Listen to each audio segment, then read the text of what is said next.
Alors, je vous explique comment ça va se passer. En gros, c'est différent d'habitude. En gros, c'est 4 lives qui vont se suivre et on va retracer pendant 3 lives la vie de Miyazaki. Et le dernier, ça sera uniquement consacré à Mononoke parce que je pense qu'il y a énormément de choses à dire sur Mononoke et j'adore ce film. C'est vraiment... il fait partie de mon top 3 films ever. Voilà, il m'a beaucoup marqué. Il est fondateur dans ma vie à plein d'égards. Et donc aujourd'hui, on va commencer par l'enfance, les débuts d'animateur de Miyazaki. On enchaînera avec Nausicaa, où on va voir les gimmicks de réalisation qui sont quasiment tous là déjà à son 2e long métrage, car ce n'est pas son premier long métrage.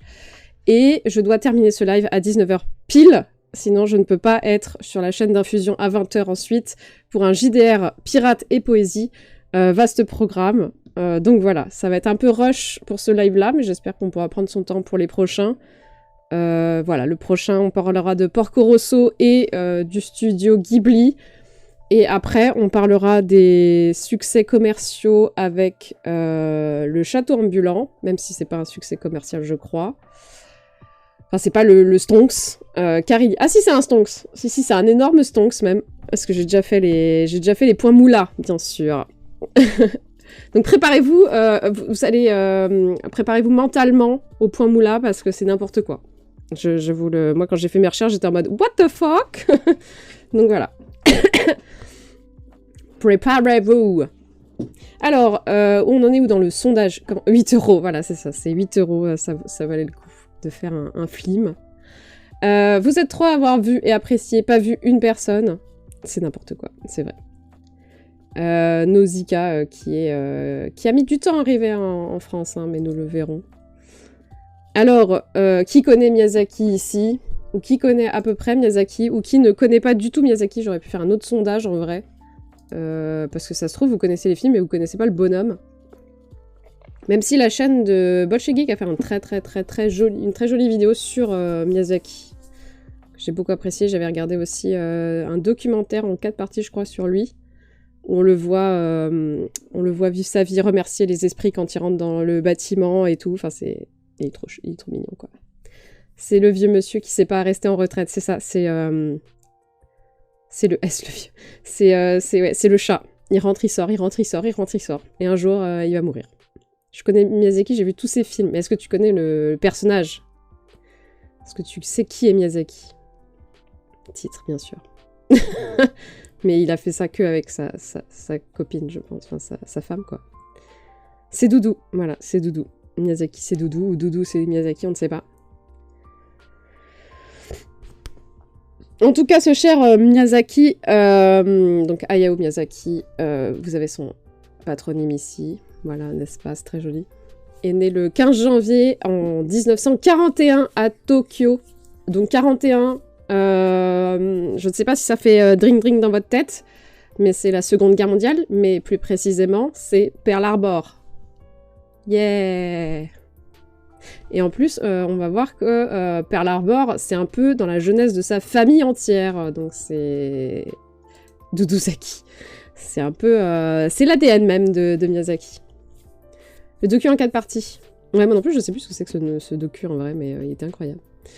Donc, chouette départ, exactement. Et vous allez voir, c'est incroyable. Complètement oublié de voir Nausicaa, il y aura du spoil. Tu l'as jamais vu? C'est toi qui as mis pas vu? Ou tu l'as vu il y a 1000 ans? Je ne sais pas s'il y a du spoil en vrai. Parce qu'en fait, c'est une analyse, donc ça analyse des trucs. Donc oui, potentiellement, il peut y avoir du spoil. Mais de là à savoir ce qui va se passer dans le film, je pense pas en fait. Voilà, c'est ma réponse. Mais sinon, je te dirais, de toute façon, tu vas le savoir quand on va passer à Nausicaa, donc tu pourras t'enfuir à ce moment-là si jamais t'as vraiment trop peur du spoil. Même si ce film a quand même 40 ans. Il est temps de le voir, si vous voulez le voir. Donc c'est le 2e garçon d'une fratrie de 4. Ça, je savais pas du tout. J'ai découvert ça. Donc il a 3 frères, dont un qui va être assez présent dans sa vie. Et les 3 autres, j'ai pas encore vu passer leur nom, donc peut-être plus tard. Donc bien sûr, il est né en plein conflit et au milieu des futures ruines que va être le Japon, car après Pearl Harbor, c'est les bombes d'Hiroshima et de Nagasaki. Bon, alors lui, il est à Tokyo, donc ça va, il va pas être trop touché. même si ça va être le bordel. Mais en tout cas, il va pas être exposé et irradié. Déjà pas mal. Bravo. Petit bon point dans sa vie. Alors, pourquoi je vous ai dit que ça va être très important Pearl Harbor dans sa vie? Puisque son père et son oncle sont directement liés à ce conflit, on va dire, ce mauvais move des Japonais. Puisque son père est directeur de la Miyazaki Airplane, qui est l'entreprise en fait de son oncle, donc une entreprise familiale, qui produisent les gouvernes, donc le fait de changer de direction sur un avion, pour les avions de chasse de type 0. Pardon, ah c'est un oiseau, j'ai cru que c'était Michel qui faisait n'importe quoi. Les avions de chasse de type 0, c'est-à-dire les avions de chasse utilisés par les kamikazes. Donc c'est les mecs qui se sont jetés sur Pearl Harbor, c'est voilà, c'est propulsé directement par les Miyazaki, quoi. Je me suis rendu compte que j'avais déjà vu un Miyazaki, Porco Rosso. Ah bah c'est le prochain qu'on verra. Mais t'as vu qu'un Porco Rosso. T'as vu qu'un Miyazaki alors? C'est incroyable ça. J'ai encore jamais rencontré. Et en plus, avoir commencé par Porco Rosso, c'est pas le plus facile, quoi. Donc voilà, on peut dire que dans l'ADN de la famille, il y a Pearl Harbor, puisqu'ils ont participé activement à la guerre. Mais c'est aussi pour ça qu'on retrouvera au moins une trilogie autour de la guerre, et particulièrement la guerre nucléaire qu'on verra ensuite, pardon. Et surtout qu'il y ait toujours un rapport à l'air, aux avions dans ces films, et à la mécanique, puisque ça vient de son père et de son oncle. C'est vraiment une passion qu'il a, il adore les avions, il adore l'aviation, il aurait peut-être voulu être pilote, j'en sais rien. Ça, j'ai pas trouvé l'info, mais en tout cas, par contre, la guerre, ça lui dit pas trop, hein. Ses films sont assez pacifistes et antimilitaristes, mais par contre, le reste, il kiffe. Voilà. Sa mère est plutôt intelligente, réservée et stricte, et elle est diagnostiquée d'une sorte de tuberculose en 47, donc il a 6 ans. Donc c'est assez traumatisant pour lui parce que elle va être hospitalisée pendant 3 ans, mais elle va survivre. Voilà, petit happy end. Et ça, est-ce que ça vous rappellerait pas un film, pour ceux qui connaissent à peu près la filmo de Miyazaki? Est-ce que ça vous rappellerait pas un film, ça? Parce que vous allez voir qu'il y a énormément de sa maman dans ces films, en fait. Mais peut-être que ça vous dit rien. Moi, j'avoue que je savais pas. Enfin, je l'ai su après, au bout d'un moment. Mais ça, je l'ai pas découvert là en faisant mes recherches. Mais quand on voit ces films, on peut pas le savoir. Oui, Mixer, exactement. C'est Totoro. Puisque, en fait, Totoro, bah, c'est une famille dont la mère est hospitalisée pour pneumonie. Et les gamines veulent aller rendre visite à leur mère, etc. Et on sait pas si elle va survivre. Et c'est tout ça, c'est que ça le film, en fait. Et quand j'étais petite, c'est marrant, mais toute cette partie-là ne m'avait pas du tout marquée. C'est quand je l'ai revue plus tard, plus grande, que j'ai capté qu'en fait, la mère était malade. J'avais même pas capté ça, c'était terrible. Vu et apprécié. Donc vous êtes 3 à l'avoir vu, 3 à pas l'avoir vu. Et une personne qui l'a trouvé bof. Et une personne qui l'a vu il y a 1000 ans. Mais je pense que je sais qui c'est. Donc c'est cool que vous l'ayez apprécié. Pour moi, c'est pas celui qui vient en premier quand on parle de Miyazaki, mais c'est marrant. Donc il est très très proche de sa maman, et donc il lui dédie beaucoup de rôles et de morceaux de personnalité dans ses films. Donc il y a Totoro, qu'on vient de citer. Dans le dernier qu'il ait fait, dans Le vent se lève, il y a l'héroïne qui s'appelle Naoko Satomi, qui a la tuberculose elle aussi. Donc c'est directement lié à sa mère. Et enfin, donc là c'est pas... On sait pas s'il a voulu le faire vraiment, mais en tout cas le frère cadet de Miyazaki, qui s'appelle que j'ai pas noté. J'ai pas noté tout de suite, mais je l'ai noté après. Le frère cadet de Miyazaki dira que un des personnages du Château dans le ciel... ah non, c'est Shiro, le frère cadet de Miyazaki, voilà. Dira de Dora, un personnage du Château dans le ciel, c'est la mère des pirates, un peu énervée comme ça, qu'elle a la même personnalité que leur mère. Pas le physique, mais bien la personnalité. Le vent se lève aussi, oui, c'est vrai. Bah oui, en fait. Mais vraiment, le fait que ça soit dans l'enfance et qu'il y ait des enfants qui viennent voir une femme qui a la tuberculose, ouais, c'est plus Totoro. En tout cas, Totoro, c'est vraiment inspiré de son enfance. Alors que le vent se lève, je pense que c'est juste un clin d'œil... Parce que c'est vrai que ça n'apporte rien quelle est la tuberculose. Et comme là, on se place du côté d'un ingénieur, donc quelqu'un qui est adulte, peut-être qu'il a fait une psychanalyse entre-temps, je ne sais pas. Donc même si ils sont pas dans les régions attaquées ou touchées par l'armée américaine, ils vont devoir déménager beaucoup de fois. Donc c'est un peu le début de Shiro. Où elle déménage. Bon, là, dans Shiro, tout se passe bien, hein, c'est juste qu'il déménage parce qu'il déménage. Mais je pense que ça vient de là aussi. Et il change d'école donc beaucoup de fois, donc je pense qu'il n'a pas eu beaucoup d'amis de long terme, en fait, parce que comme il déménage tout le temps, il n'a pas le temps de se fixer à des gens ou à des lieux. Mais c'est aussi le moment où il va découvrir le premier film d'animation couleur de sa vie, avec le serpent blanc de Taiji Yabushita, du studio de la Toei. Et la Toei, ça va être très important pour lui plus tard, puisque c'est le premier studio qu'il va intégrer. Et c'était un studio qui va être très connu dans l'après-guerre. Parce que c'est un studio qui est utilisé par les Américains pour faire des séries animées. Voilà, à la chaîne, comme ça. En fait, c'est leur succursale, ou leur... je sais pas comment on dit... en fait, oh, je sais plus comment on appelle ça. Ah, ce mot, je l'avais et je viens de le perdre. C'est pas Isulu, mais bref, enfin, il s'occupe de l'animation pour d'autres studios. Il découvre aussi Osamu Tezuka. Je pense que vous connaissez ce nom, ou peut-être pas, mais c'est le créateur d'Astro Boy. Il sous-traite, voilà, c'est ça exactement, merci. C'est le mec qui a créé Astro Boy, qui est un des premiers personnages les plus connus hors du Japon, en fait. Puisque c'est un personnage qui est antimilitariste, anti-nucléaire, et donc qui prône en fait la paix et le pacifisme.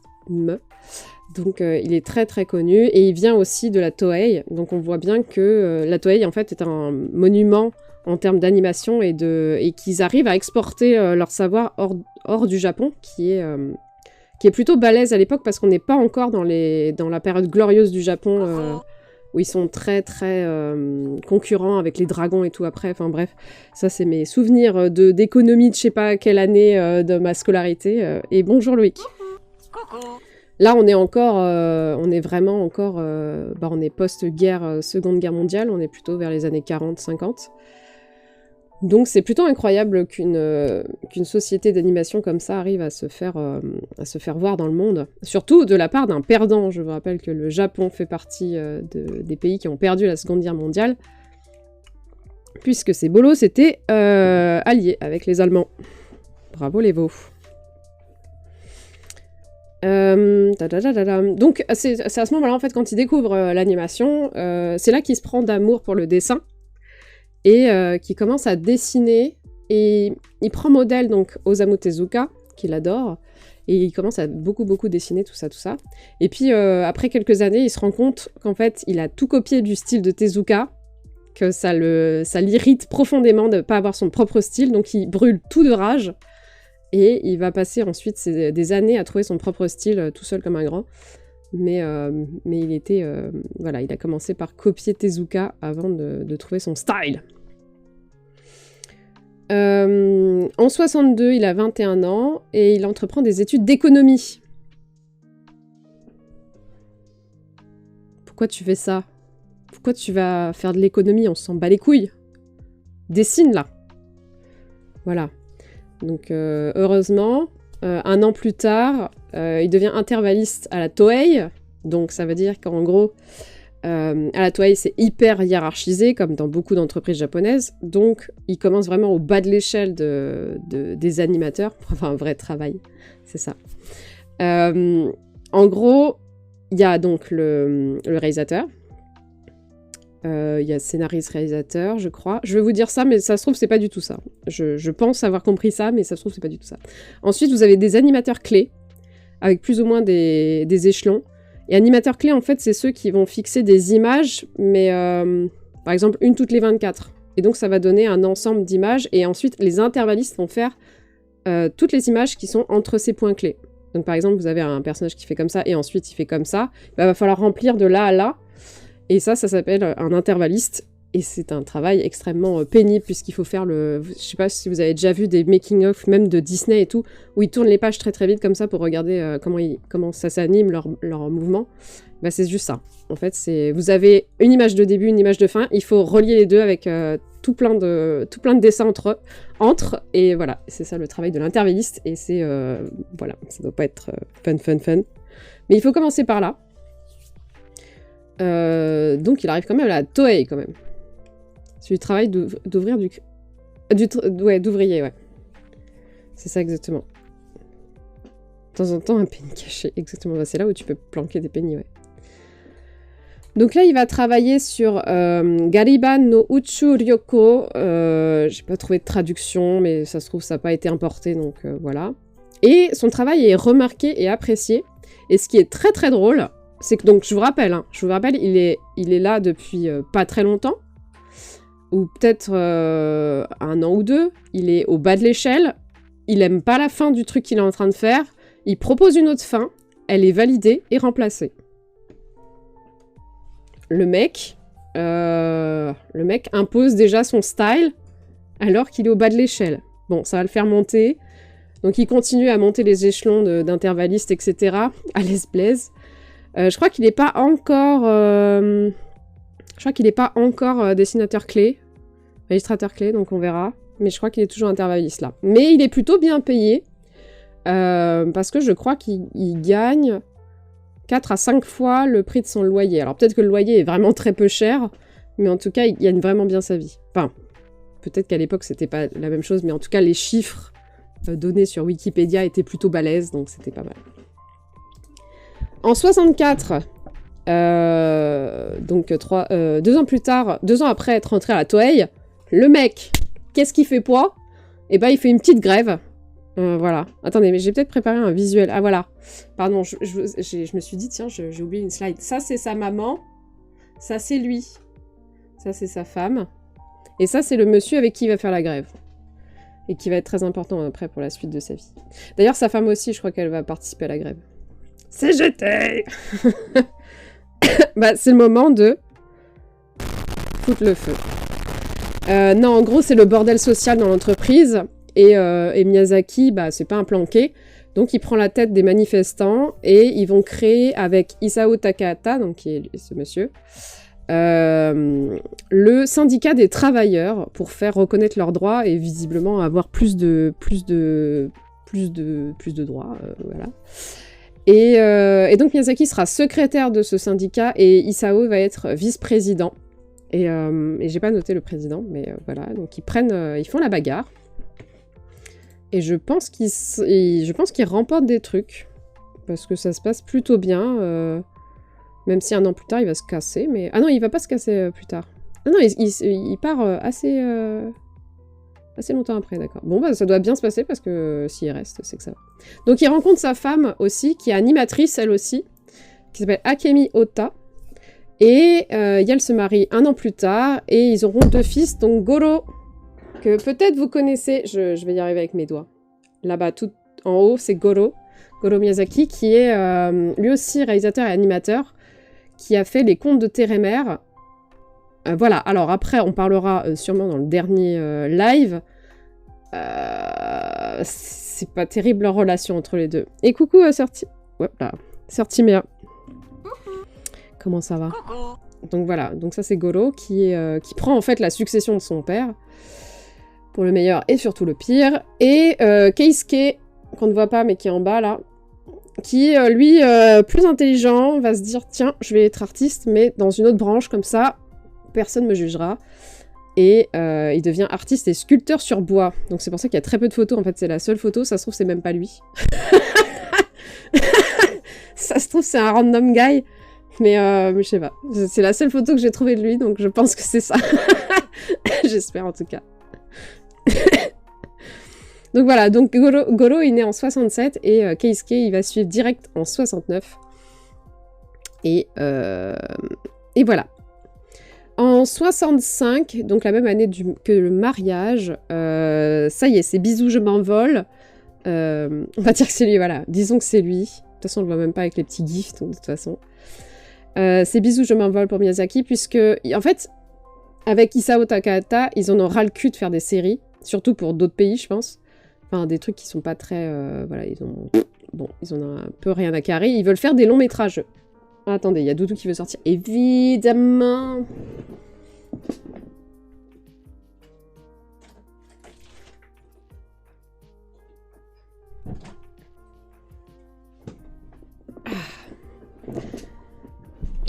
Donc eux, ils veulent faire des longs métrages. C'est un truc qui est pas très fait encore. Ils y croient pas des masses au Japon aux longs métrages d'animation. Les séries, c'est quoi? Alors là, j'ai pas les séries de avant. Mais oui, on va parler de Sherlock Holmes après. Mais ça, je sais pas ce qu'ils font. En tout cas, ils travaillent pour les États-Unis. C'est tout ce que je sais. C'est tout ce que j'ai noté. Parce que je me suis dit que j'allais pas vous bombarder 1 milliard de références de séries dont personne n'a jamais entendu parler. Voilà. Mais je vous parlerai de celles où il a vraiment été un peu... parce que là, il est, je crois, toujours intervalliste ou, au mieux, animateur clé. Donc c'est toujours pas incroyable son travail, quoi. Donc, Isao Takahata, lui, il veut faire un long métrage et il lui propose de travailler sur Horus, Prince du Soleil. Je ne l'ai pas vu, donc je ne sais pas ce que ça vaut. Et il accepte d'y participer en tant que bénévole, parce qu'en fait, le Horus, Prince du Soleil, est financé, mais ils n'ont pas assez de gens pour travailler dessus, et Miyazaki se prête bénévole pour les aider. Et leur but, en fait, c'est de terminer coûte que coûte le long métrage pour prouver que ça vaut le coup. Malheureusement, ça va être un échec commercial, mais visiblement, c'est pas un échec artistique. Enfin, il a été remarqué. Et on verra que c'est vrai, puisque ça va, en fait... c'est le premier maillon de la future création du studio Ghibli, en fait. Même si ça se voit pas tout de suite, c'est ça qui va les... C'est ça qui va, en fait, enclencher tout un tas de petits éléments les uns après les autres pour que Ghibli soit créé, quoi. Ah voilà, ça y est, ça y est, il vient juste de passer animateur clé. Donc il était encore intervalliste, hein, en fait. Terrible. Voilà. Et donc Horus va mettre 3 ans à sortir, ce qui est énorme, parce que visiblement les séries sur lesquelles il travaille, ça doit être à la chaîne et extrêmement rapide, et ça doit sortir peut-être en 1 an ou quelque chose comme ça. Et là, ça met 3 ans à sortir, donc c'est une calamité... Enfin, c'est très très long, et voilà. Donc ça... En gros, on pourrait dire qu'à ce moment-là, ça doit être un échec, mais dans le futur, ça va être je pense que c'est vu comme une réussite, en gros. Et ça va être compliqué à vivre quand tu mises tout sur quelque chose, parce que c'est quand même un échec, et qu'il faut attendre des années pour que ton travail paye, ça doit être quand même assez dur, quoi. En parallèle de ça, donc en plus de travailler sur Horus, il travaille avec sa femme sur le Chaboté, encore une animation aussi. Puis Le Vaisseau Volant, toujours une série, je crois, toujours avec sa femme. Mais malheureusement, nous sommes au Japon, et quand on est au Japon et qu'on est une femme, surtout en 67, quand tu fais un gamin, eh ben, tu restes chez toi. Et malheureusement, elle va quitter son travail, même si elle aimait peut-être son travail, mais elle va quitter son travail pour élever ses enfants, car c'est comme ça que ça marche. Encore maintenant, hein, on va pas se mentir, ça commence à changer, c'est lent, c'est très long et c'est très rare, mais maintenant les femmes peuvent travailler et laisser leurs enfants être élevés par d'autres, mais pendant un moment, en fait, c'était vraiment... tu pouvais travailler le début de ta vie, tu te mariais, tu faisais un enfant, tu devenais femme au foyer, en fait. C'est quasi Quand t'es une meuf, c'est à peu près ton seul chemin de vie, quoi. Voilou. Et d'ailleurs, à partir de là, elle se fera très... Enfin, c'est très dur d'avoir des photos d'elle. Je crois que c'est une des rares qu'on ait d'elle, c'est celle-là. Un peu comme son fils, donc voilà. Donc c'est triste, mais c'est comme ça. En 71, donc il a 30 ans, il quitte enfin la Toei pour rejoindre Takahata et Kotabe pour les studios Apro. Donc Kotabe, je crois que c'est un des mecs qui a fait la révolution, la bagarre aussi au début de oh là là, de son poste à la Toei. Et grâce au studio Appro, en fait, il va devoir suivre un des réalisateurs pour aller en Suède et prendre donc des références et ils sont allés là-bas en fait pour essayer de demander des financements et de se faire aider pour un film. Ça va pas marcher, le film va tomber à l'eau. Mais ce premier voyage, donc c'est le premier voyage en fait à l'étranger pour Miyazaki, et c'est la première fois qu'il va découvrir d'autres décors que ceux du Japon. Et ça lui donnera les décors pour Kiki la petite sorcière, notamment en fait la ville va ressembler un petit peu à Amsterdam et ses alentours. Donc on retrouve des inspirations de ce voyage dans Kiki Kiki la petite sorcière. Je reviens, Doudou veut rentrer.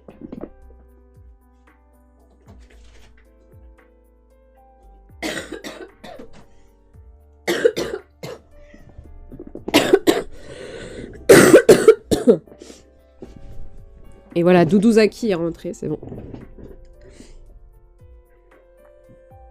Qui sort de sa retraite.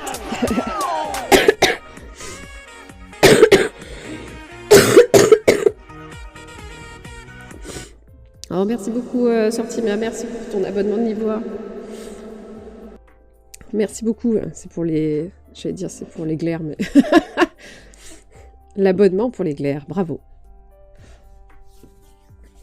Arrête ça. Pardon. Oui, donc Kiki la petite sorcière en Suède. Ensuite, toujours les studios Appro, ils vont réaliser les fameux épisodes de Lupin 3. J'adore quand tu t'es fort donc un sub. Plutôt pour ton travail. Ouais, mais c'est moins drôle. Mais merci beaucoup en tout cas. Les épisodes de Lupin 3, oui, donc d'ailleurs c'est le futur long métrage, futur premier long métrage, celui qu'on oublie souvent. Mais en gros, Lupin 3, c'est une espèce de remake d'Arsène Lupin avec un renard. Et on verra qu'il y a un petit peu le même concept avec Sherlock Holmes d'ailleurs. Mais voilà, c'est très drôle. Si vous connaissez pas Lupin 3, en vrai, je vous le conseille. Alors, je sais pas ce que ça vaut maintenant, mais vous pouvez regarder celui qui vient de sortir, Lupin 3 The Third, un truc comme ça. J'ai cru que ça allait être... que l'humour allait être un petit peu spécial, mais j'avais avec moi quelqu'un qui ne connaissait pas du tout Lupin 3 et qui a apprécié. Et moi aussi, j'ai beaucoup apprécié, j'ai trouvé ça très drôle.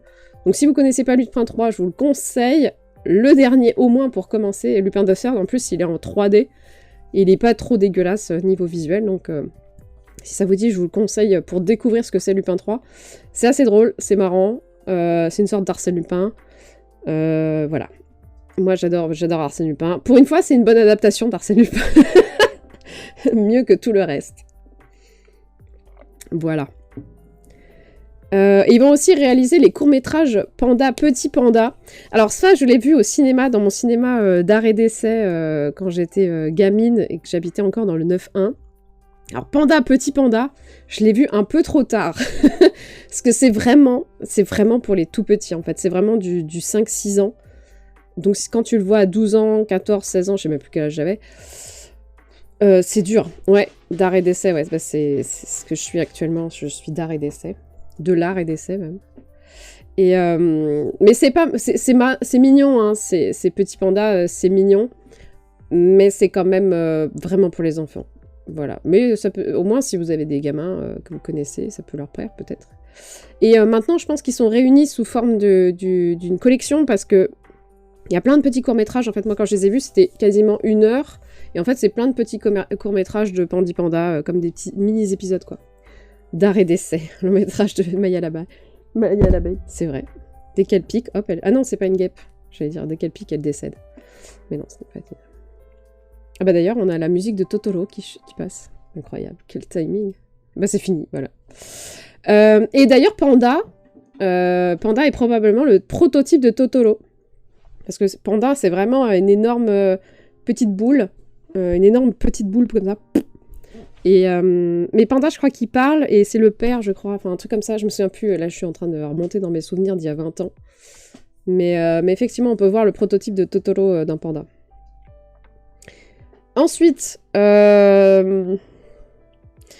3 ans plus tard, donc toujours les mêmes, hein, Takahata, Kotabe et Miyazaki vont encore changer de studio pour Zuiyo et Iso. Voilà, qui est un studio d'animation quelconque.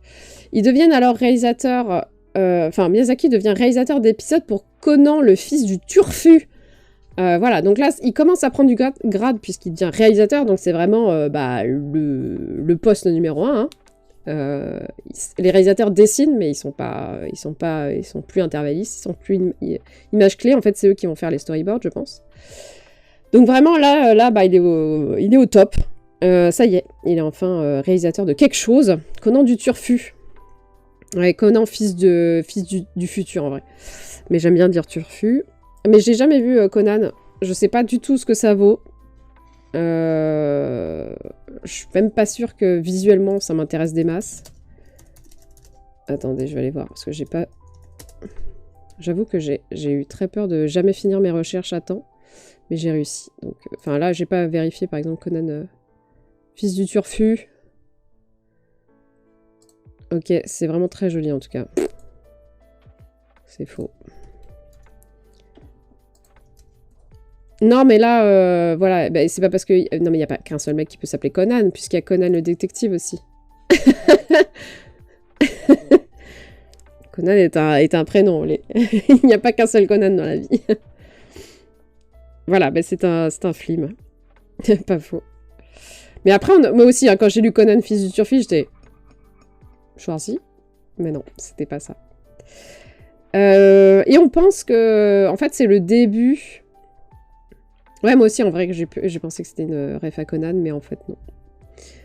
Et ce film, enfin, cette série, c'est peut-être une inspiration pour le prochain Nausicaa, qui va arriver dans pas très longtemps, puisqu'on est en 74.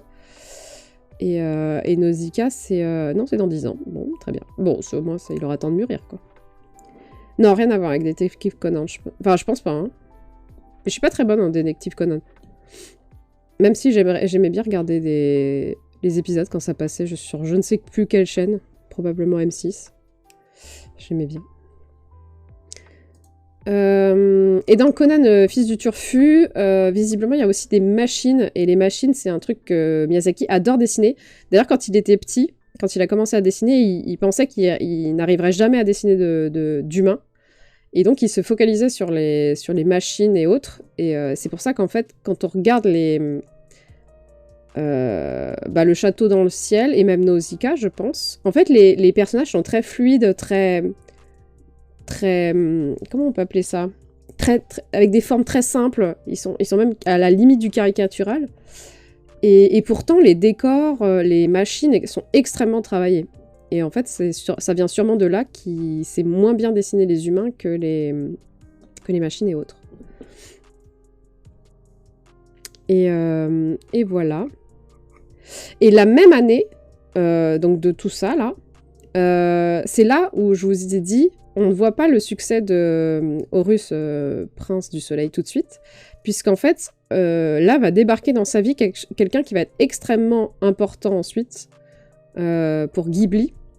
C'est Toshio Suzuki. Et Toshio Suzuki, en fait, c'est un journaliste.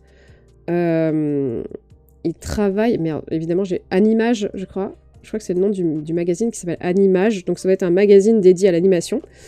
Et ce journaliste veut absolument faire des... Enfin, contacte, en fait, Isao Takahata pour parler de Horus. Pour parler de Horus avec lui. Takahata refuse... ou je sais pas, où il élude, enfin bref, il veut pas trop lui parler.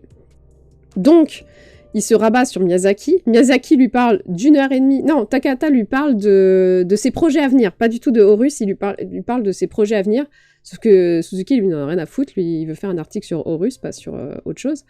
Et donc, il se rabat sur Miyazaki. Miyazaki lui parle de Horus, sauf que il refuse... Enfin bref, ils sont assez casse-couilles, les deux. Et donc, ça fait que Suzuki il se retrouve avec un demi-article. Ah si, non, c'est ça. Miyazaki demande 10 pages. 10 pages sur Horus dans le magazine, donc ça doit être énorme.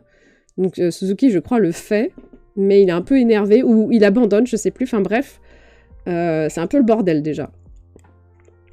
Mais On ne s'arrêtera pas là avec ce petit Suzuki. Car il va être très important ensuite pour la suite. Ensuite, on est en 79. Enfin, c'est le premier long métrage de Miyazaki en tant que réalisateur. Donc ça, c'est un tournant énorme dans sa vie, puisque je vous rappelle que les longs métrages d'animation ne sont pas plébiscités au Japon. On continue de préférer les séries. Les séries faites un peu rapidement et tout ça. Bah, c'est un peu tout ce qu'on a reçu, nous, en Occident, plus tard. C'est-à-dire toute cette vague de séries de manga et d'animés. Bah, eux, c'était déjà la base chez eux. Mais d'avoir des longs métrages, ça, c'est compliqué. Et en plus, pas des longs métrages faits pour les enfants, en fait. Même si, donc, le Château de Cagliostro, donc c'est le premier réel long métrage de Miyazaki, est basé sur quelque chose quand même de rigolo, donc tu peux le voir quand t'es petit, mais il y a plein de sous-textes. Dans les Lupin 3, il y a énormément de sous-textes pour les adultes. Et c'est ça qui est bien avec Miyazaki, c'est qu'on peut à la fois le voir quand on est petit, parce que c'est du merveilleux, c'est souvent drôle, il y a des... Enfin, Nausicaa, c'est pas drôle en vrai. Mais non, mais je sais pas, je pensais à... Même le chapeau ambulant, c'est un peu drôle de temps en temps.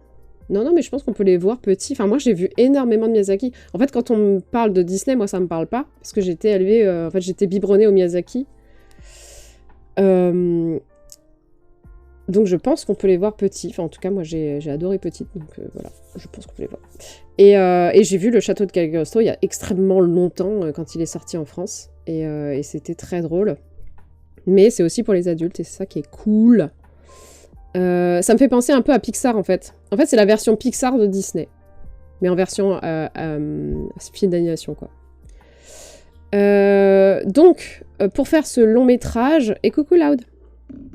Et pour faire ce long métrage, en fait, il passe dans les studios de la Tokyo Movie Shinsha, qui va lui permettre, en fait, de financer ce premier long métrage. Ensuite, il va enchaîner avec un partenariat avec le groupe audiovisuel public italien qui s'appelle la RAI, que vous connaissez peut-être, pour 6 épisodes de Sherlock Holmes. Donc voilà, on y vient enfin à Sherlock Holmes. Donc c'est un Sherlock Holmes un peu chelou, puisque c'est un renard anthropomorphe. Et il écrit aussi les scénarios. Donc ça y est, il commence à la fois à être réalisateur et scénariste, grâce à Sherlock, qui a été en fait commandité par la RAI, qui est un ensemble de chaînes de télévision. Comme Mr. Fox. Il n'est pas détective, Mr. Fox. Il y a de l'aventure, de l'amour, il y a tout ce qui peut émerveiller un enfant. Oui, c'est vrai. C'est vrai. Après, moi, l'amour, je sais pas si ça m'avait passionné des masses, mais c'est plutôt le merveilleux, l'aventure, etc. T'aimes bien cet animé? Moi, je connais pas du tout. J'ai jamais regardé. Mais en même temps, quand je dis que c'est un renard anthropomorphe, je vois pas la différence avec les lupins, en fait. Oui, mais il est anthropomorphe, oui, d'accord. C'est un renard, il est anthropomorphe, donc tout pareil. Tout pareil, c'est la même histoire. Il est enfermé sous un arbre, non, je sais pas. Non, en vrai, je connais pas du tout, mais c'est bizarre parce que ça a l'air d'être très, très, très, très proche de Lupin. Donc, j'ai cru que Doudou voulait ressortir, mais non. Ensuite, lancé comme il est, il veut refaire un deuxième long métrage. Et donc, notre bon ami Suzuki, le journaliste, va repoper dans sa vie pour l'aider à financer, en fait, ce Nausicaa. Alors, je sais pas pourquoi il l'aide, en fait. En fait, j'ai pas compris pourquoi il l'aidait. Ni pourquoi ils s'intéressent à eux, parce que vraiment, t'as vraiment l'impression que la première fois, ils sont juste foutus de sa gueule, et c'est tout. Et le mec, il revient, en mode « Attendez, je vais vous aider à faire un long métrage. » D'accord. Donc en gros, pour l'aider, il va prendre le manga Nausicaa, puisqu'en fait, à la base, Nausicaa, c'est un manga écrit et dessiné par Miyazaki tout seul dans son coin, et qui va mettre 3 ans, je crois, à terminer, en vrai.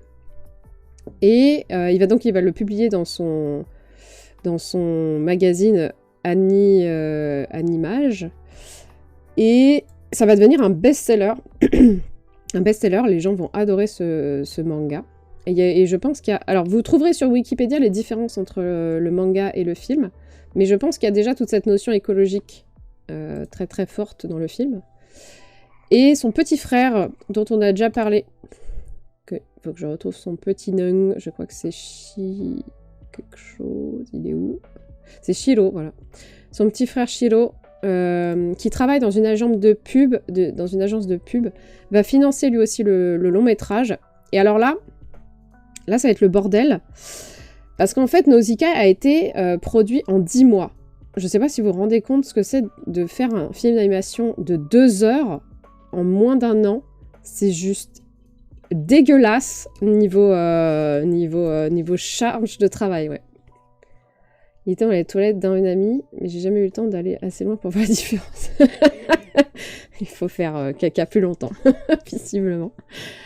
Et en plus, le truc, donc 10 mois, c'est très peu, et Miyazaki est exigeant comme pas possible sur ce long métrage, donc ça prend du retard, donc c'est horrible. Et pourtant, ils vont y arriver, hein, en 10 mois, ils vont le sortir avec un stress pas possible, et c'est ce qui va leur apprendre à justement éviter ce stress le plus possible ensuite pour les futurs longs métrages. Voilà, en gros, ils ont appris sur le tas, et plus jamais, quoi. Plus jamais on fait ça. Et ce qui est bien, c'est que vous verrez que les prochains... Enfin, plus on avance dans le temps, plus Miyazaki va prendre du temps pour faire ses films. Et mais aussi parce que Takahata va mourir, donc il n'y aura plus cette alternance. En fait, Ghibli alterne toujours... Enfin, je sais pas si c'était fait exprès, mais en tout cas, a toujours alterné Takahata, Miyazaki, Takahata, Miyazaki, Takahata, Miyazaki, un autre gars, Takahata, Miyazaki, etc. Pour la sortie de leur film. Je sais pas si c'était fait pour, ou peut-être que oui, et que c'était très bien, et c'était très bien géré. Mais là, par exemple, si Takahata Miyazaki, si Miyazaki ne meurt pas avant, le prochain film qu'on aura, ça fera 10 ans. En fait, il sortira 10 ans après Le Vent se lève. Ce qui est énorme. En fait, à une époque, c'était tous les 2 ans, il y avait un film. Ensuite, tous les 3 ans, ensuite tous les 5 ans, et maintenant, c'est tous les 10 ans. Quoi. Un tyran au boulot. Alors, oui et non, Loud, en fait. Mais je pense qu'on en parlera la fois prochaine, quand ça sera vraiment l'heure de parler du studio Ghibli. Mais la réponse est oui et non. En fait, ça dépend de ce que tu appelles tyran. Mais il y a des côtés pas cool avec Miyazaki. Mais il y a des côtés cool avec Miyazaki. C'est ça le problème, c'est que c'est un humain. En gros, ah oui, donc pendant les 10 mois, ils ont manqué aussi d'animateurs, donc ils ont mis une petite annonce pour trouver des nouveaux animateurs. Et devinez qui c'est qui répond? Hideaki Anno, le futur réalisateur de Evangelion. Donc voilà, 3 fois rien, vraiment. Des petits noms comme ça qui pop de temps en temps. Et en gros, bah, c'est Miyazaki qui décèle tout... C'est Miyazaki qui décèle tout de suite son potentiel et il le fait monter très très vite. Genre, au lieu que ça soit un intervalliste niveau 1 direct, un petit truc confidentiel, il le prend, il lui dit « Ok, bah toi, tu vas faire toute la fameuse scène... » Alors, attention, ça va spoil, entre guillemets, même si, franchement, quand je vais vous dire le truc, vous allez rien comprendre si vous n'avez pas vu le film. Mais en gros... Toute la scène qu'on a trouvée, c'est lui qui était là pendant le visionnage du Discord dégueulasse, c'est-à-dire l'arrivée du soldat géant, c'est lui. Donc on comprend... Enfin moi, en vrai, maintenant que je sais ça, en fait, je le savais pas quand j'ai vu la scène, là, lundi. Quand j'ai vu ça, je fais « Ah, mais putain, mais oui, en fait. » Enfin, tu sens qu'il y a un truc chelou... Enfin, tu sens qu'il y a un... C'est pas comme le reste du film, en fait. C'est Miyazaki qui décède. Non, je veux pas que Miyazaki... Justement, si Miyazaki ne décède pas, c'est bon, quoi. Non mais Miyazaki ne peut pas mourir, c'est tout, c'est comme ça. La parenté avec Evangelion, bah moi je connais pas Evangelion, mais je vois bien qu'il y a un truc différent en fait. C'est pour ça peut-être qu'on l'a trouvée un peu dérangeante cette scène aussi. Parce qu'elle est, elle est faite par Anno quoi. Voilà. Donc il lui a quand même filé tout un bout de scène qui est quand même pas dégueulasse, enfin ça dure un bon moment, c'est plutôt impactant, enfin moi je sais pas, je l'ai trouvé, c'est une des scènes les plus impactantes du film je trouve. Et même tout ce visuel là de ce dégoulinage. Voilà. Donc voilà, il a eu... En tout cas, Miyazaki a eu du nez. Je pense qu'Anno va pas rester avec eux très longtemps. Peut-être qu'il est même parti après Nausicaa, mais en tout cas, je pense que c'est lui qui lui a servi de petit tremplin. Voilà. Un petit truc triste, c'est que la mère de Miyazaki décède à 71 ans, un an avant la sortie du film, et évidemment ça va le toucher beaucoup, puisqu'il était très très très très proche de sa maman. Donc il est un peu démoralisé, et malgré tout ça, en fait, bah, c'est... Enfin, je vais finir ma phrase plus tard. on garde cette phrase plus tard. En gros... c'est tellement le rush... ouais, en fait, je l'ai mal placé dans mon texte. En fait, c'est tellement le rush pour finir. Parce que, alors, j'ai oublié de regarder à quel mois c'est sorti, mais visiblement, peut-être 6 mois avant, il y avait 3/4 du storyboard fait, et je sais pas combien de scènes manquantes. Enfin bref, c'était le bordel. Et donc, ils ont demandé à la femme de Takahata, qui est coloriste, de sortir de sa... Parce que je sais pas si elle était coloriste ou femme au foyer à ce moment-là, mais en tout cas, elle revient s'occuper de ça. Elle colorise certains cellulos, car à l'époque, on dessine sur les cellulos directement. Donc ça aussi, il n'y a pas de CTRL Z, il faut tout faire à la mano, enfin voilà, c'est du taf. Miyazaki aussi s'y met. Il s'occupe notamment de la tapisserie, je sais pas si vous vous souvenez de cette tapisserie avec l'espèce de mec là qu'on voit à un moment.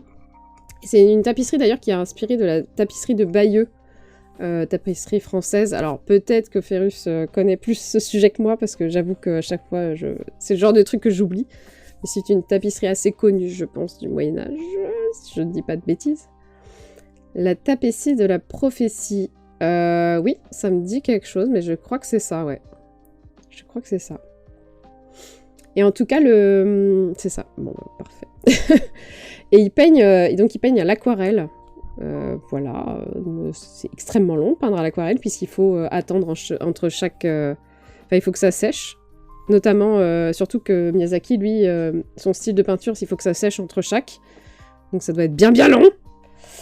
Et la prise de vue, donc c'est-à-dire de prendre en photo les celluloïdes et de les passer comme ça, puisque je vous rappelle qu'il y a 24 images par seconde, donc pour faire 24 images par seconde, donc pour faire une seconde de film, il y a 24 images, donc il faut faire 24 photos, si je me trompe pas.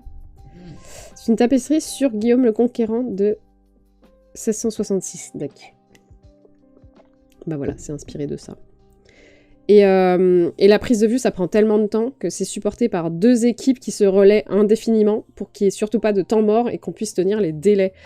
Donc, en fait, c'est une... on peut pas dire que ça soit le meilleur film la meilleure production de film possible. Là, c'est vraiment l'enfer sur Terre.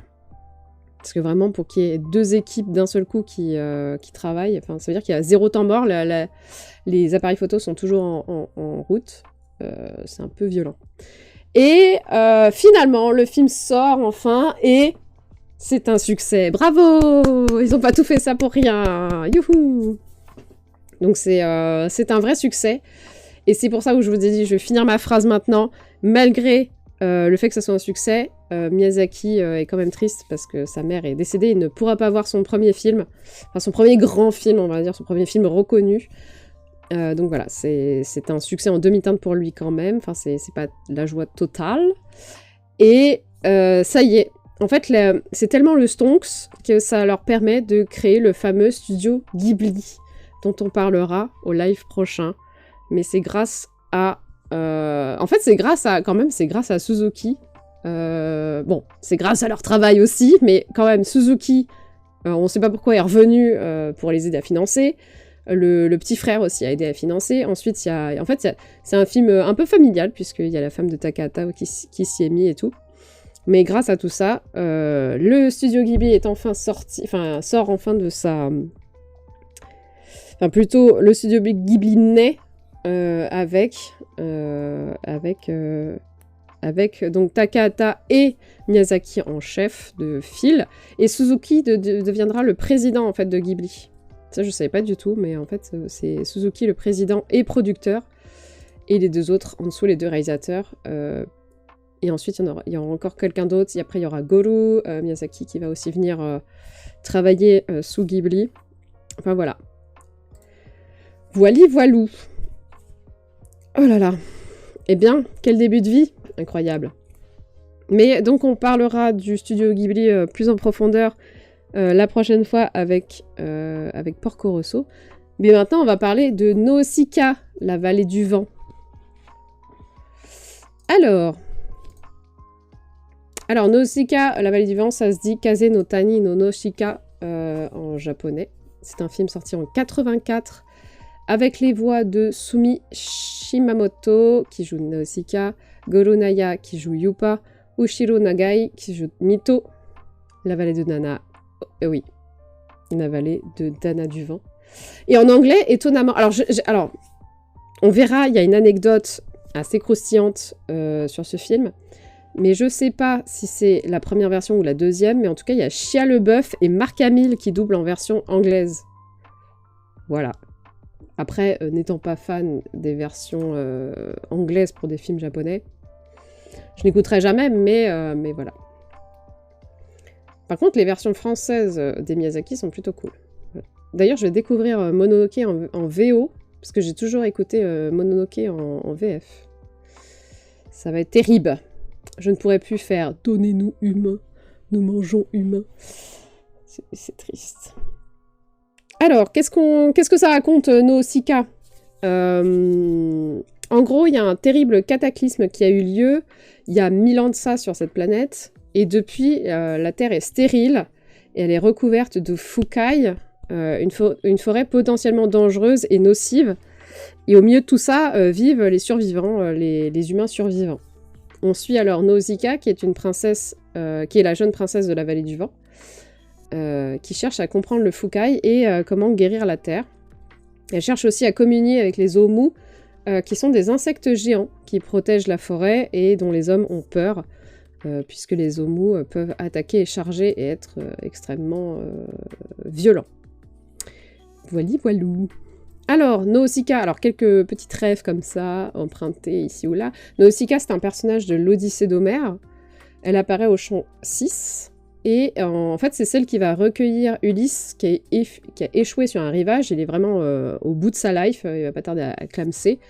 Et elle en prend soin, elle le recueille, elle en prend soin pour qu'il puisse continuer son voyage ensuite. Et c'est un personnage assez important, visiblement, de l'Odyssée d'Homère. Alors, je connais pas l'Odyssée d'Homère, donc voilà, je découvre. Mais elle est plutôt vue comme généreuse et courageuse, un petit peu comme la Nausicaa du film de Miyazaki. Paf!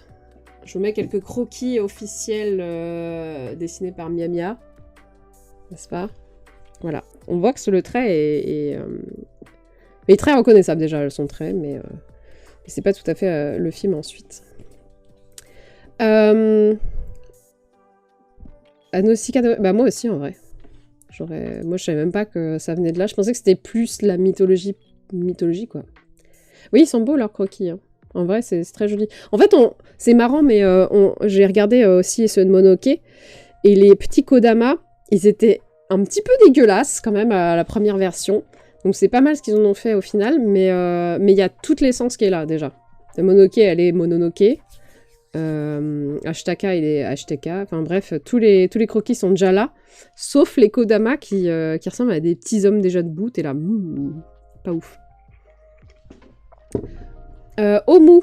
Pendant qu'on regardait le film, j'ai cru que ça venait de homme. Enfin, en tout cas, homme, pas homme, un homme, mais homme comme le son prononcé dans le bouddhisme, qui veut dire... Je ne sais plus ce que ça veut dire, mais c'est une notion d'éternité, je pense, un truc comme ça. Et en fait, pas du tout. C'est la contraction de O-Mushi, qui veut dire roi des insectes, puisque O, ça veut dire roi, et Mushi, c'est les insectes. Donc c'est simplement le roi des insectes contracté. Omu. Et pour moi, alors je sais pas ce que vous en avez pensé, c'est eux qui l'ont vu, mais pour moi, c'est vraiment le prototype de Mononoke. On y retrouve mais quasiment tous les éléments de ce film, voire même il y a une scène entière calquée même 2 scènes calquées entièrement dessus, genre tu remplaces les Omu par les sangliers, t'as la même scène, et à un moment Nausicaa ou je sais plus, ou Yupa arrive dans un village et c'est exactement la même configuration que le village de Ashtaka au début. Donc vraiment vraiment on a du copier-coller quoi. Le déroulé de l'histoire est très proche. Ah, je suis pas d'accord. Là, sur ça, j'ai du mal à être d'accord avec ça, vu que le premier est exclu complètement du village de base, alors qu'elle, elle restera toujours dans sa vallée. C'est elle qui se fait... Enfin, elle veut pas bouger de sa vallée, mais on la déroute, et elle reviendra à sa vallée, alors que Ashtaka, lui, il s'exile et il ne reviendra jamais, en fait. Mais donc, même dans l'histoire, j'ai du mal à... Mais peut-être. Mais en tout cas, oui, il y a beaucoup de trucs qui vont être très, très, très, très, très proches, quoi. Mais j'ai du mal à voir l'histoire, par contre. Donc, il y a énormément de gimmicks de Miyazaki que je vais essayer d'énumérer. N'hésitez pas à en rajouter, parce que, évidemment, je vais en oublier. Si vous y pensez. Donc, par exemple, la nature. Alors, la nature, c'est omniprésent dans le travail de Miyazaki. Je ne sais pas d'où ça lui vient. Est-ce que c'est juste parce qu'il est japonais et que les Japonais respectent quand même un minimum leur nature, même si ils sont très dans la technologie et dans l'expansion. Il y a des parcs naturels absolument magnifiques qui n'ont pas bougé d'un pouce depuis des centaines d'années. Donc voilà. Et le combat de la plupart de ces films, c'est la nature, on se bat contre elle ou pour elle. Mais j'ai eu l'impression que c'était un peu le même enchaînement d'événements. Ah, alors, je trouve pas. Mais peut-être que quand tu seras là pour... si t'es là pour Mononoke, tu me diras. Quand on regardera Mononoke. Mais tu me diras si t'as toujours le même sentiment, mais j'avoue que je ne vois pas là tout de suite. Ici, la nature est représentée par le Fukai, donc une forêt empoisonnée, mais empoisonnée parce que c'est les hommes qui ont provoqué ça. En fait, la forêt en elle-même n'est pas négative, elle est négative parce que les hommes l'ont rendue négative. Et ce qui est très drôle, c'est que parce qu'elle est devenue empoisonnée et négative, les hommes veulent la brûler pour retrouver du terrain, sauf que si tu fais ça, bah, tu vas perdre du terrain, donc c'est un vieux cercle vicieux infini. Et c'est ça qui est intéressant dans ce film-là, c'est le fait que y a tout un cercle de conséquences que les humains n'ont pas compris, et que Nausicaa est la seule à commencer à comprendre, et il va réussir à briser en fait ce cercle infini de niquer la nature pour se faire niquer ensuite, et voilà quoi. C'est triste. Mais c'est un peu ce qu'on fait nous aussi, n'est-ce pas? Hein, cette personne est en tant qu'artiste, hein, qu'est-ce que je voulais que je vous dise? Non, mais rappelez-vous qu'on est en 84. En 84, les notions d'écologie, elles doivent pas être incroyables. En tout cas, chez nous, on peut pas dire que ça soit la priorité, on va dire. Je pense que il y a déjà les trucs, la couche d'ozone, il y a le trou de la couche d'ozone qui doivent quand même être déjà présents et tout. Mais et que les scientifiques doivent dire va falloir se calmer le cul sur la pollution, mais je pense que tout le monde s'en branle. Donc on est plutôt sur quelqu'un d'avant-gardiste sur ce sujet-là. Ensuite, je sais pas si vous avez remarqué, mais Miyazaki adore les héroïnes. Thème de l'écologie bien avancé. Ouais. Bah lui, en fait, il a commencé que par ça, quoi. Enfin, c'est vraiment c'est un peu le thème de sa vie, la nature. Ça et les avions. Et les héroïnes. Alors, il y a en fait, on a réalisé pendant qu'on regardait Nausicaa, mais il y a très très peu de films où il y a un héros masculin.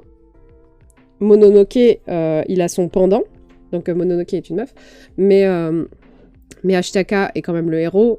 Mais il a quand même son pendant meuf.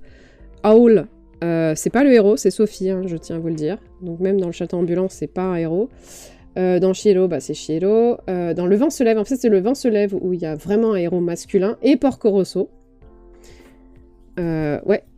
C'est systématiquement des meufs. Et on va voir qu'elles sont très puissantes. Enfin, c'est pas des meufs pour être des meufs. C'est qu'elles sont très puissantes. Et contrairement à beaucoup de films où on dit « Ah, il y a des femmes fortes, c'est trop bien », si vous ne le savez pas, mais je déteste le concept de la femme forte parce que je le trouve toujours archétypal. Pour moi, ce sont juste des personnages masculins avec une enveloppe de meufs. Donc pour moi, c'est pas des meufs, en fait. C'est juste des mecs déguisés. Dans le film, hein. Ne me faites pas dire ce que j'ai pas dit. Et alors que dans Miyazaki, je les trouve bien plus nuancées et vraiment fortes. Et même les méchantes sont incroyables. Enfin, Eboshi, qu'on verra dans Mononoke, c'est quand même la meuf, tu peux pas Enfin, tu peux être à la fois en désaccord et en accord avec elle, et c'est terrible. Enfin, c'est là où tu te dis, c'est incroyablement bien écrit, parce que même les méchants, tu comprends... T'as beau pas être d'accord avec ce qu'ils font, ils ont quand même des pendants qui sont OK, et donc tu veux pas qu'il leur arrive du mal, et en même temps, tu veux qu'ils arrêtent. Enfin, et donc, pour moi, c'est extrêmement bien écrit d'avoir fait ça. Et pour moi, ce sont vraiment des femmes fortes dans le vrai terme qu'on n'arrête pas d'utiliser en permanence, mais que j'aime pas du tout d'ailleurs.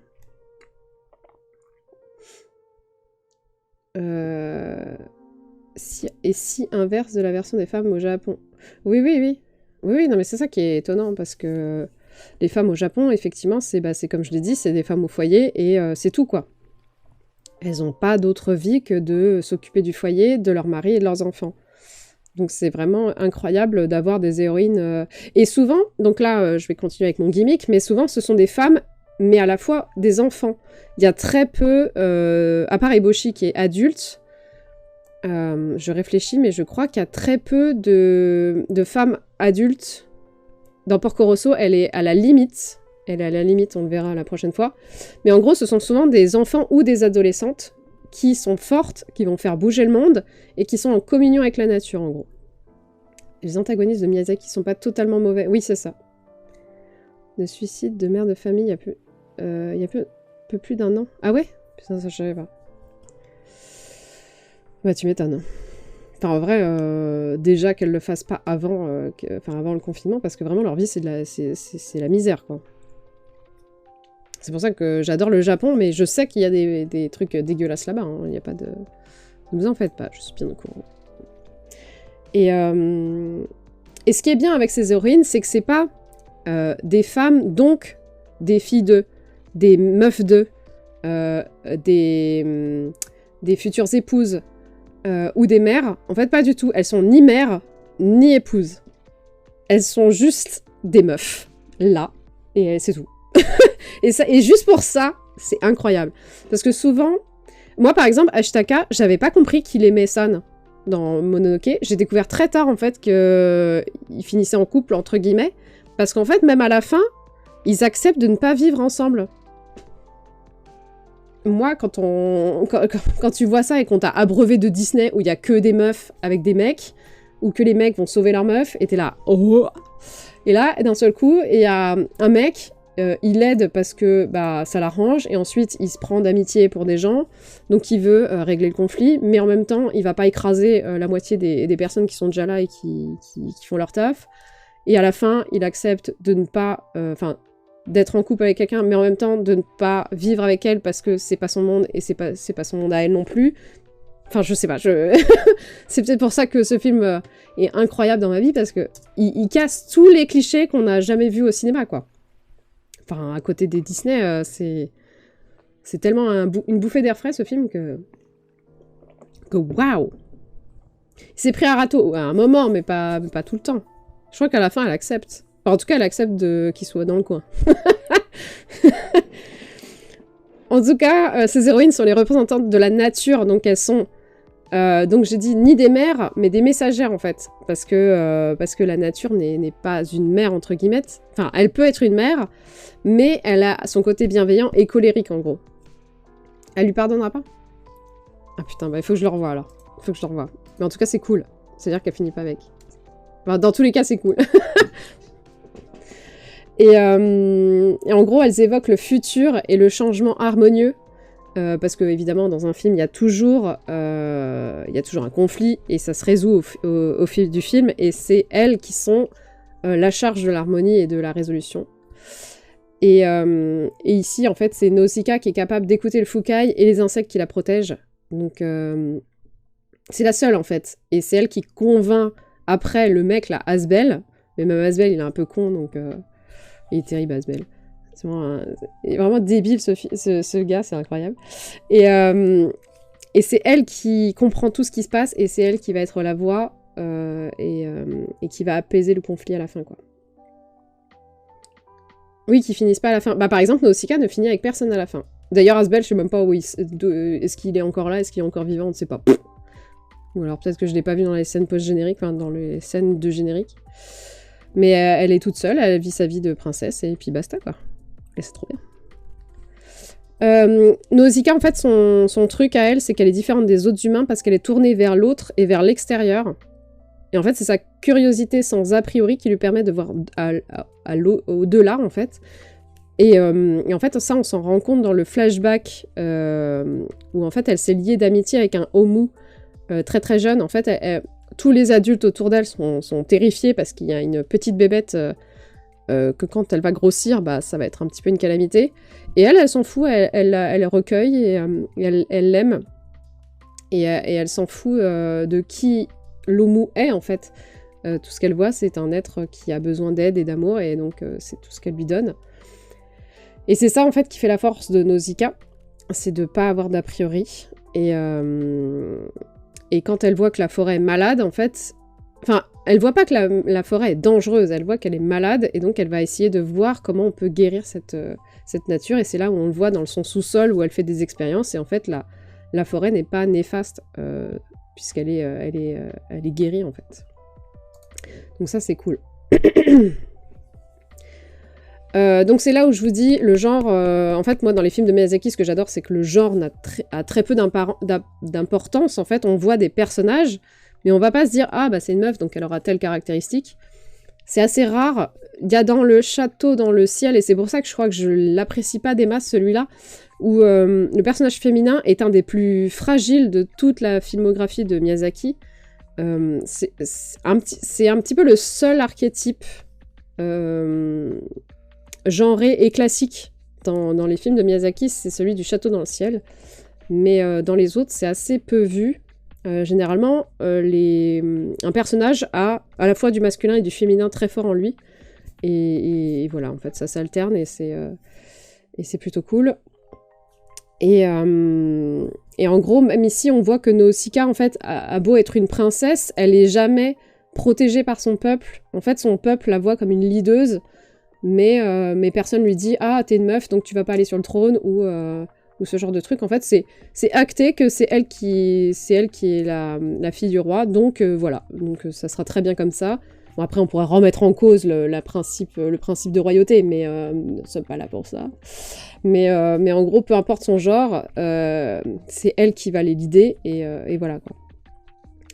Et ils la suivent d'ailleurs parce qu'elle est assez juste et ferme, et c'est des qualités requises par une souveraine ou un souverain, en fait. C'est juste parce qu'elle a les qualités pour que son peuple est en mode ok. Oui, c'est vrai que dans Kiki, c'est le garçon qu'il faut sauver. Je m'en souviens pas du tout de ce film, mais je l'ai lu dans mes recherches. C'est que c'est inversé dans ce cas-là. Et donc, il n'y a pas d'histoire amoureuse dans Nausicaa, ce qui est plutôt cool. J'ai marqué, elle finira seule à continuer à régner sur son peuple. Malgré la rencontre avec Asbel, vu comment il est débile, tant mieux. je crois que j'aime pas trop ce personnage. Voilà. Mais c'est pas parce que c'est pas parce que il y a des femmes qui prennent toute la place que les hommes sont mis sur le côté et attendent. Non. Miyazaki crée des personnages masculins très intéressants, puisque leur masculinité est très différente de celle qu'on pourrait attendre. En gros, si le pouvoir est tenu par les femmes, les hommes ont quand même leur rôle à jouer. Et souvent, c'est l'inverse de ce qu'on attendrait d'une meuf. En fait, c'est eux qui sont le père, c'est eux qui sont l'ami, et c'est eux qui sont le mari. Donc, en fait, ils sont le père d'eux, l'ami d'eux, ou le mari d'eux. C'est l'épaule pour avancer, en gros. Et souvent, ils sont une aide bienveillante pour aider l'héroïne à vaincre, à résoudre la quête, en fait. En fait, ils partagent une quête à deux qui vont résoudre à deux, en fait. Et c'est plutôt stylé. Même Asbel, qui est un gros débile, aidera comme il peut Nausicaa, puisque, en fait, à un moment, il va se rendre compte que c'est elle qui a raison, et il va se retourner contre ses propres hommes, même si c'est une merde, donc il va pas y arriver, mais mais voilà, il va essayer, hein, c'est l'intention qui compte, n'est-ce pas? Voilà. Le manga est beaucoup plus détaillé et développé que le film. J'ai 3 premiers tomes. Il y en a 6. Oui, bah oui, bah on s'en doute que... Déjà, 2 heures de film, c'est incroyable. Il est bien brave. Mais oui, on s'en doute que remettre un film... 2 heures de film... Enfin, 6 tomes de manga en 2 heures, c'est compliqué. Il est bien brave. Ensuite, dans les autres gimmicks de réalisation de Miyazaki, il y a le trio homme, animal, machine, qu'on retrouvera très souvent. Et la machine, d'ailleurs, elle est souvent à vapeur ou volante. Il n'y a pas de... Ah si, il y a électricité parfois, de temps à autre, ou magique, enfin bref. On est plutôt dans du steampunk, en fait, avec Miyazaki. Il n'y a que Mononoke, où on se place dans un Japon féodal entre 1300 et 1500. Et c'est un des seuls films qui est dans une réalité, entre guillemets, puisqu'il y a du fantastique. Mais voilà, on n'est plus dans le steampunk à ce point-là. Donc, la machine, c'est évidemment lié au fait qu'il est proche des avions et qu'il a adoré ça, comme je vous l'ai dit, avec son père et son oncle. Et évidemment, quand on parle machine, on parle souvent guerre, puisque Miyazaki, en fait, est à la fois fasciné par les machines pour leur côté positif, mais aussi pour leur côté négatif. En fait, il va beaucoup questionner l'utilisation qu'ont fait ces machines, sûrement due à son enfance. Et donc, il va souvent mettre des thèmes de guerre dans ses films, et les héros et héroïnes seront évidemment non violents et pacifiques pour résoudre les conflits. En gros, la résolution et l'harmonie passent par la paix, et c'est ce qu'il essaye d'amener à chaque fois dans ses films. D'ailleurs, dans Le Peuple d'Asbel, notre bon ami, son peuple utilise une technologie qui est basée sur la technologie allemande de la Seconde Guerre mondiale. Donc, Wikipédia liste des modèles d'avions, etc., ou des modèles d'armes, je crois. Et à Skip, c'est à peu près le même modèle que les versions allemandes de la Seconde Guerre mondiale. Et quand je dis que c'est un trio, c'est pas pour rien, c'est que on voit bien que Nausicaa, elle est quasiment fusionnelle avec sa machine qui n'est pas militarisée. C'est juste une machine volante qui utilise le pouvoir de l'air, le pouvoir des courants naturels d'air pour voler. Elle a pas de canon, elle a pas de laser et autres trucs comme ça. C'est vraiment juste pour voler et basta, quoi. Et d'ailleurs, je savais pas, mais le planeur a un petit nom. Ça s'appelle le Mave, qui vient du latin, qui vient du mot allemand Maue, qui veut dire mouette. Elle a le pouvoir du salto en plein vol, exactement, Gatares. et voilà, je savais pas que ça voulait dire mouette, donc c'est une mouette, ce petit truc. Et d'ailleurs, je sais pas si c'est voulu, mais en fait, quand on y réfléchit, on peut, comment on appelle ça, transposer la Seconde Guerre mondiale directement dans Nausicaa, puisqu'en fait la Vallée du Vent est un monde en vase clos et plutôt en harmonie, c'est-à-dire que c'est une sorte de statu quo, parce que le Fukai n'avance pas, les humains ne touchent à rien, en fait, donc ils survivent comme ils peuvent, mais en tout cas il n'y a rien qui bouge, et en fait c'est le bordel dès qu'il y a une personne étrangère qui commence à rentrer sur le territoire, donc... la meuf, là, je ne sais plus son nom d'ailleurs, mais la dame en armure qui vient foutre le bordel. Et en fait, c'est ça qui fout le zbeul dans le pays. Mais on pourrait carrément y voir la Seconde Guerre mondiale, même si, dans la Seconde Guerre mondiale, c'est les Japonais qui sont venus titiller l'armée américaine et qui ensuite ont riposté.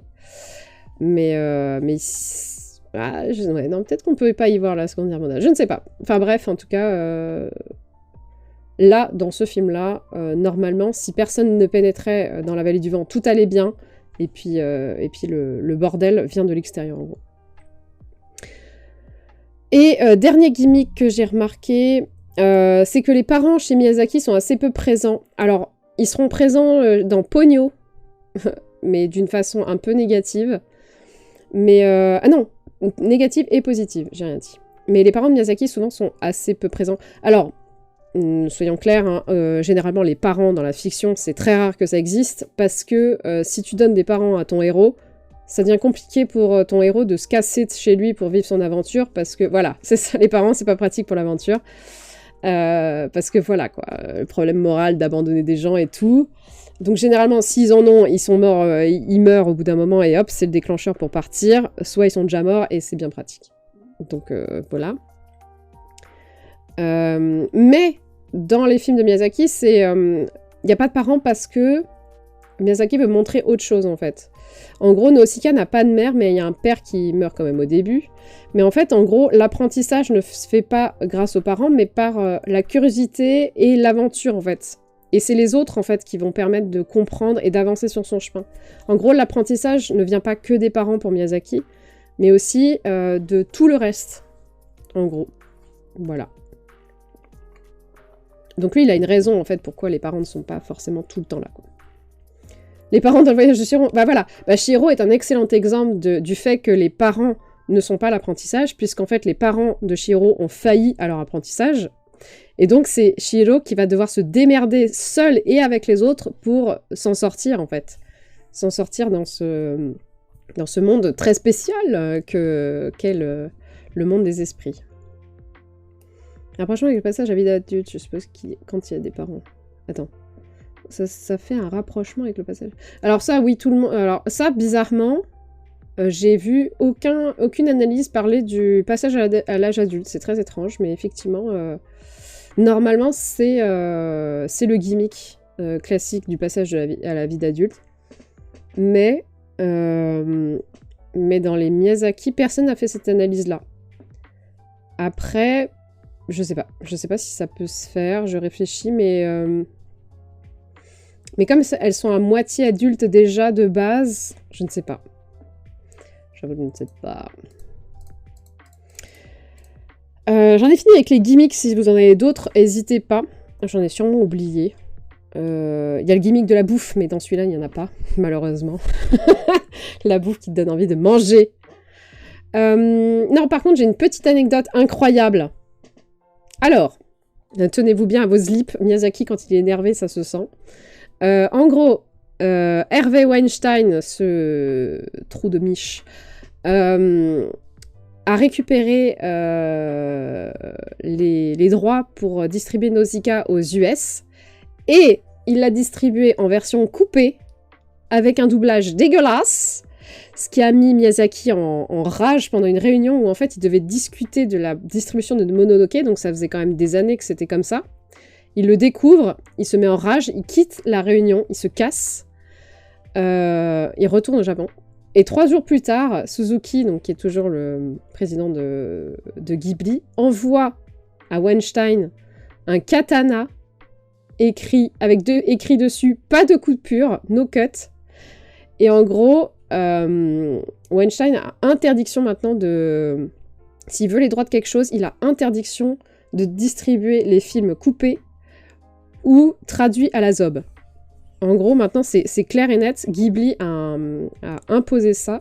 Et tous ceux qui achètent... oui, c'est ça. Moi aussi, quand j'étais là, what?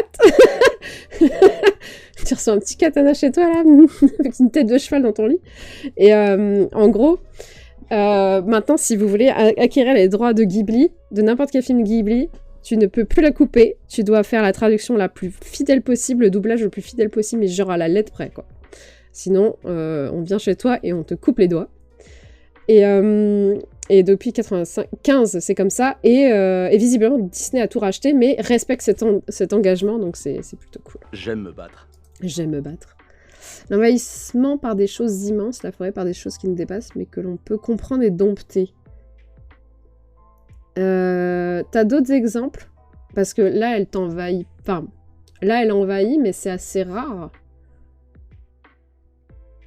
Par contre, j'étais en train de me dire la frontière. Peut-être que ça pourrait être traduit par la frontière, ce que tu viens de dire. Parce que souvent, les conflits naissent des choses qui ne sont pas dans leur monde. Par exemple, Mononoke, c'est quand on vient attaquer le fils d'Otoko chez lui. Donc il se prend une balle, donc il pète un câble et il va dévaster le village de Ashitaka. Donc il ressort de sa forêt pour aller attaquer les hommes. Aol, je suis en train de me demander si c'est pas parce qu'il participe à la guerre des humains que c'est pas un peu le sbeul aussi. Je sais pas. Je sais pas. Mon slip s'est remonté sur mes épaules, ça sert. Croyez-moi. Ch'touk. Mon slip. Mais peut-être les frontières, ouais, le fait que tu sors de de là où tu devrais être, je ne sais pas. Il faudrait réfléchir. Kiki, j'ai plus de souvenirs. Sinon, Star Trek rend hommage au film avec des aliens à un moment dans un épisode. Il y a des aliens qui s'appellent les Nausicaan. Voilà, c'est tout ce que j'ai trouvé. Il y a très peu d'anecdotes. Hein. Et la musique qu'on entend là, tan, tan, tararan, ta, ta, c'est la sarabande de Handel. Voilà. C'est mieux chanté que moi. Ah, alors, maintenant, on va passer... Putain, j'ai fini en avance. Incroyable. Bravo, le veau. Je m'applaudis parce que vraiment, j'avais trop peur de ne pas finir. Mais bon, je me connais. Je me connais. On va faire le point moula. Mais avant, on va faire le point cello. Je sais pas si j'aurai le chiffre à chaque fois. Non, en même temps, c'est pas possible qu'il y ait si peu de cello, en vrai. Je sais pas. J'ai un chiffre. J'ai un chiffre de celluloïd. Mais je sais pas s'il est bon. Non, je sais pas s'il est bon, en fait. Attendez. Faut que je calcule. On a du temps, maintenant. C'est bon, je peux... Attendez, 50... Tac. Comment je pourrais diviser...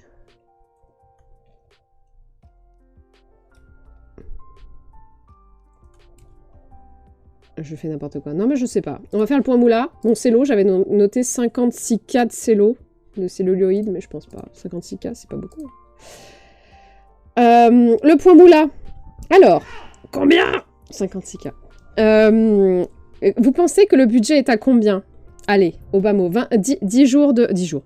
Bien sûr, toujours plus. Non, 10 mois de production. Un petit long métrage de 2 heures. Vous pensez que... 2K? C'est pas beaucoup de cas quand même. Vous pensez que ça... 26 km. Non, c'était cello. Donc c'était 56K de celluloïd. 2 millions de dollars, c'est un peu moins. Enfin, c'est... 80 miles? Comment? 1000? 80 000? Ah non, un peu... Ah, beaucoup plus même. Non, on est plus proche quand même de 2 millions que... Mais ça reste vraiment très très peu pour... Après, le Stonks... Enfin, après les autres... Oui, ça devient un peu... Enfin... Ah non, pardon, j'ai rien dit. Porco Rosso, c'est encore moins... C'est encore moins que Nausicaa. Je ne sais pas comment c'est possible, en vrai. 1 600 000... Non, c'est 1 million de budget. Donc c'est vraiment ridicule. Hein. Un film, un long métrage français... comédie musicale, mais... pas comédie musicale, qu'est-ce que je raconte? Comédie dramatique un peu naze. En France, c'est à peu près 10 millions. Là, c'est 1 million pour faire 2 heures d'animation. Les mecs, ils sont payés avec un lance-pierre, quoi. Bref. Et... Oh bah, je sais pas, en animation en France. Non, mais vous me posez des questions. Je ne sais pas, moi. Surtout qu'il faudrait remonter à l'époque des années 80. Donc, je ne sais pas, Et vous pensez qu'en recettes, ils vont gagner combien? Je vous ai dit que ça permet de créer un studio. Alors, n'allez pas trop loin. On me pose des questions. on peut créer un studio avec le stonks récolté, mais pas vraiment. C'est moins que 5 millions, mais ça reste... c'est pas mal. On est pas mal. X 5, non. Des stages contre visibilité. 4 millions, c'est moins. Mais on s'approche. Moi, franchement, le stonks... Enfin, le point moula, là, je suis... Mais vous allez voir, c'est encore pire pour Porco Rosso, hein. Mais Porco Rosso, il a pas marché, donc... 4-7, c'est moins. Ah, j'ai le temps, là. Je peux faire du vrai... comment on appelle ça? Le vrai... C'est quoi, déjà, ce... C'est moins, c'est plus... La roue de la fortune, c'est ça? Le juste prix, voilà, c'est ça. Je devrais avoir un... Y a pas des trucs juste prix, là? Juste prix. Le juste prix. Ah, putain, il y avait... Oh là, je vais peut-être pas regarder, en fait. Non, bah, les recettes, c'est 2,9. Allez, je te donne 3 millions 3. Décompte par dizaines d'euros. Allez, ordilles. Regardez ça, un petit stonks. Mais pourquoi j'ai marqué... Mais non, mais attendez, pourquoi j'ai marqué 8? Attendez, il y a un problème. C'est pas ça. Attends, ah si! Attendez, je me suis trompée, je crois que c'est 8 millions. Mais au tout... Ah, attendez, attendez, je panique. Je crois que c'est 8 millions et j'ai oublié de changer sur mon... Attendez. Fail? Je sais plus qui a raison. Mais pourquoi j'ai tapé ça à l'eau à l'huile? Je crois qu'en fait, il y a deux trucs. Ou alors, j'ai oublié de traduire. Non, c'est pas possible. Attendez, attendez! Box office. Non, 3 millions 3.